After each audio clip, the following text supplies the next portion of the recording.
All right, summer's here, construction season's full swing. Let's go over some red flags, really red flags, and some green flags when it comes to customers sending out estimates. Let's roll with it.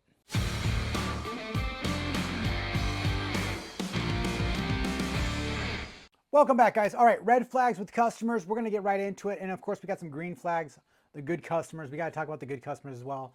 All right, the number one red flag for me is if somebody just basically rolls out of bed and has no plan and they're calling you up for an estimate, and usually it's going to be a free estimate because, again, they don't have no plan. Big red flag. If they don't know what they want, then how are you supposed to give them an estimate? That's something it's not like a no completely, just they got to have a plan. A lot of times I get a lot of estimates, requests for estimates for, new construction, but they have absolutely no plans. They've not talking to an architect, their building department to even see if it's even zoned or even if it's possible. If as long as a customer has, or somebody who reaches out to you has some sort of plans, has an idea, that means they've actually put some work into it on their end, and they're not trying to waste your time. I get it. Nobody knows what things cost, but they have to have a plan, have to have an idea. They don't have to have everything mapped out completely, of course, but it'd help if they had at least, if they wanted a garage, like what size garage? Well, I don't know, maybe this, that, like that doesn't help anybody. I basically, now don't get me wrong, I still give them an estimate, but it's going to be like, $125 a square foot, minimum of like 1,000 square feet, go from there kind of thing, just there you go. That's what you get. That's your free estimate. And go from there. I don't even need to be on site. I don't need to talk to you very much. Like, hey, like a ballpark, people are just like, hey, ballpark this, like ballpark is from, $0 to 150 million. Who knows, So that is basically the number one is like, if they don't have a plan, they have no idea what they want. They just basically rolled out of bed one day and decided to call up a contractor or handyman to get a price on something. That's a red flag for me. Number two red flag is if they say hey, my name is so-and-so, I'm collecting estimates. No problem, but I am absolutely not going to put any real effort into that estimate. Okay, no problem. I'll get you a quote. I get you an estimate. I'll be using my Jobber CRM, but also if most of it's already in there, I can literally fire out an estimate to you within 5 minutes of basic what you want. Bathrooms, kitchens, new construction. Obviously, we got square footage pricing for new construction. Pretty easy, but if you're just collecting estimates, I am not going to go on site for sure, obviously, and you're probably not going to want to pay for an on-site consult anyway. And if you're just collecting estimates, basically you're basically calling around to waste people's time. Now, don't get me wrong, that's some like if there's insurance, some insurance will require their homeowners to get like 3 estimates. It's legit. Sometimes you need, and I mean, if you're the customer, you're going to want to, get multiple bids and everything, but don't tell your potential contractor, hey, I've got, 5 or 6 other guys coming out this day. I'm not going to be interested because, for one, I'm not going to be the lowest price, and 2, you're not looking to make a decision anytime soon. Number 3 red flag for customers is they have absolutely no idea how long anything takes or how much anything costs. Now, the cost wise, like everybody has Google. You can relatively go on Google and kind of get a price for something.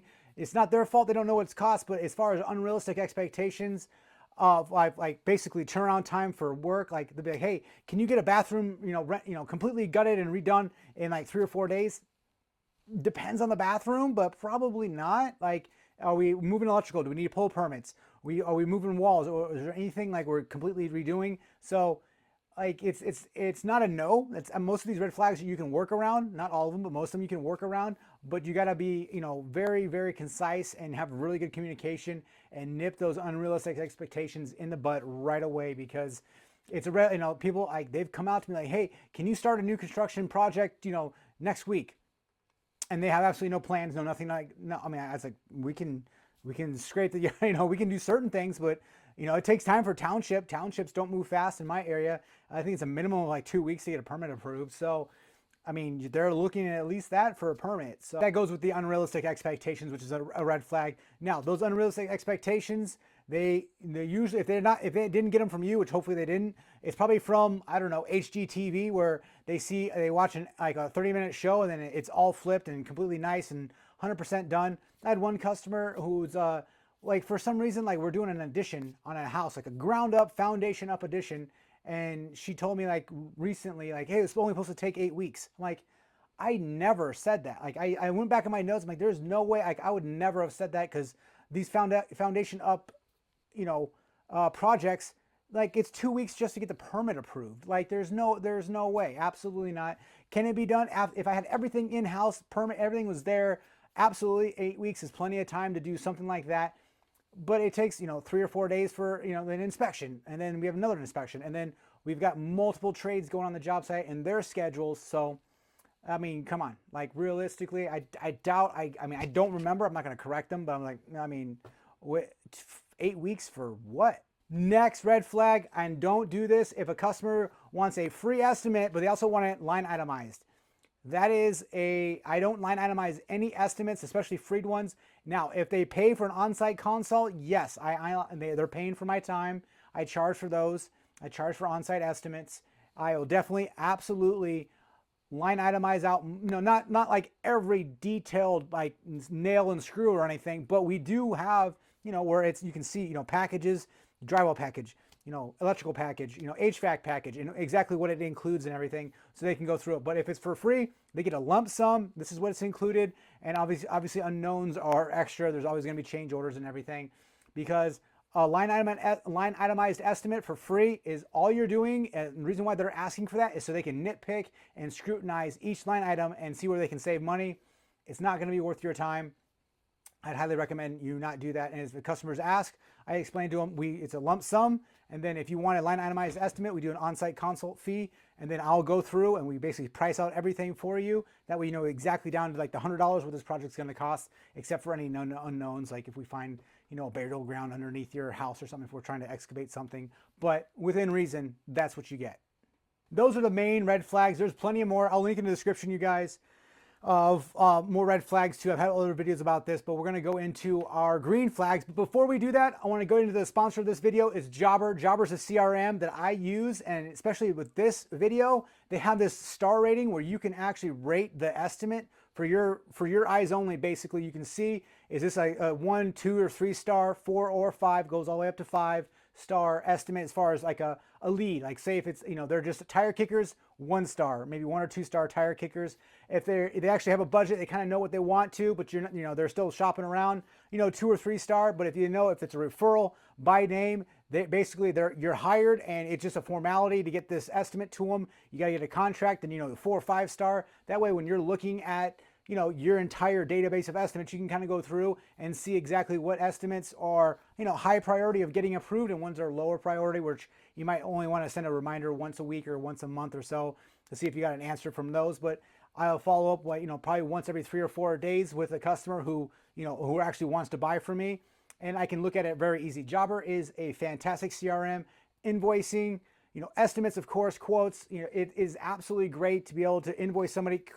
You take your credit cards via your invoice, they can pay it right then. You get notifications, of course, when they look at your estimate, when they look at your invoice, and you can see exactly when the last time they looked at your invoice was.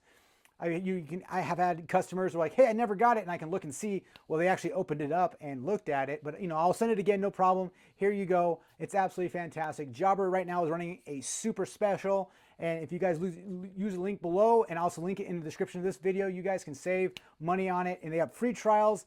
It's fantastic. If you're not using some sort of CRM, guys, check out Jobber. And if you are using a CRM, do like I did. I switched over, and it's been fantastic. They are very, very small business oriented.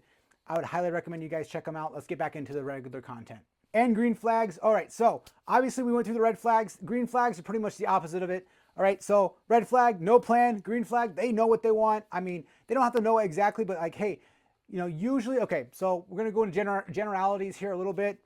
You want to be talking to the person who makes the decisions in the household. Usually it's the wife or the female of the household. Sorry guys, I'm a guy, but absolutely, I mean, most of the time, unless it's, unless they have a good, relations, but if you're talking to the husband, it's always going to be, I need to talk to the wife. I'd say 80 to 90% of the time, it's always, hey, let me talk to the wife.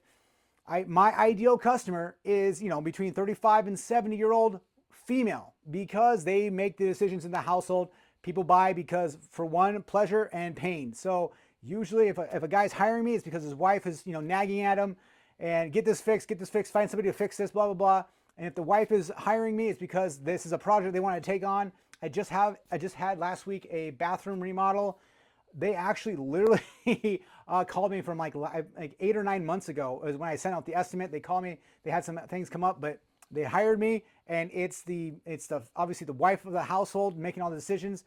I can include, I know I have a group text with the entire, husband and wife, but realistically, it's the wife of the household is making all the decisions. You go to them, you find yourself wasting less of your time talking to the female of the household, because that's where the buck stops and decisions get made. And of course, other decisions can get made with the husband as well with certain things. But realistically, from what I've seen, it's just if I'm going to bet on something, I'm going to go towards the female of the household and ask the questions. And even then, I mean, they still may not get answered, but at least I'm going to the source of where the answer is going to come from and planting that seed. Absolutely having a clear vision. You go to them, they actually know what they want to do, and it's fantastic. It's great. You want that in your customer, who they actually know what they want. And of course, if they're coming to you, the last couple of houses we've been built, like, hey, they're coming to us. Hey, can you build a house? Hey, no problem. My first thing, they're obviously asking how much. I'm like, do you have plans? And if they say no, that's where I stop. That's, hey, go get plans. I have an architect that I work with. Here's his number if you need somebody. But go get plans, come back, because I can't do anything. I can't pull permits. I can't even give you a real, an accurate estimate for anything without some sort of plans. And those plans are obviously what you want built. So having a clear scope of work is fantastic, and especially for an estimate and a customer, it's great. And of course, a contract, but you got to have a plan. And having a customer who actually knows what they want to do and can make decisions fast is great. It's a huge green flag. Of course, that's rolling into the second one. Having somebody who can make decisions fast is great. It's a great green flag, where I usually, if it's a husband and wife team, I have a group conversation or a text message group, and then I can text once and it goes to both of them. And then whoever gets back to me with the answer, fantastic. Having quick decisions really helps in a job site where I don't have to wait. Now it's not a deal breaker, but you set out, hey, what kind of tile do you want for this? And they come back and it's 3 or 4 days later, they have an answer for you. I'm like, all right, well, here we're going to push your project back a little bit because we had to wait 3 or 4 days. But usually, that goes with communication. Hey, I need these answers, and of course I send out the sheet for their allotment sheet to them. I need all this stuff answered, and then your material allotment filled out as far as what you guys want us to buy to have for this project by the certain date. And more than like 99% of the time, it's no issue whatsoever. So another green flag, guys. Last one is having a budget. Customers who have a budget, they actually know what they want. They know kind of what it costs, and they have the money to actually do the work. It's fantastic. Waiting for a customer to take out a loan for something, having a bank, like you have a third party financing something, it just brings in a little bit of a wrinkle. And don't get me wrong, it works. Insurance companies, banks, credit unions, it does work, but it puts in delays to the project, and it's also a third party where you have to deal with. And again, I charge for it, but also it's just a headache too. So, but having a customer who either self-finance or they have the funds to actually do the work, of course, goes without saying, is a green flag. Like and subscribe, you guys. I'll leave all the links to everything I mentioned below. We'll see you on the next video.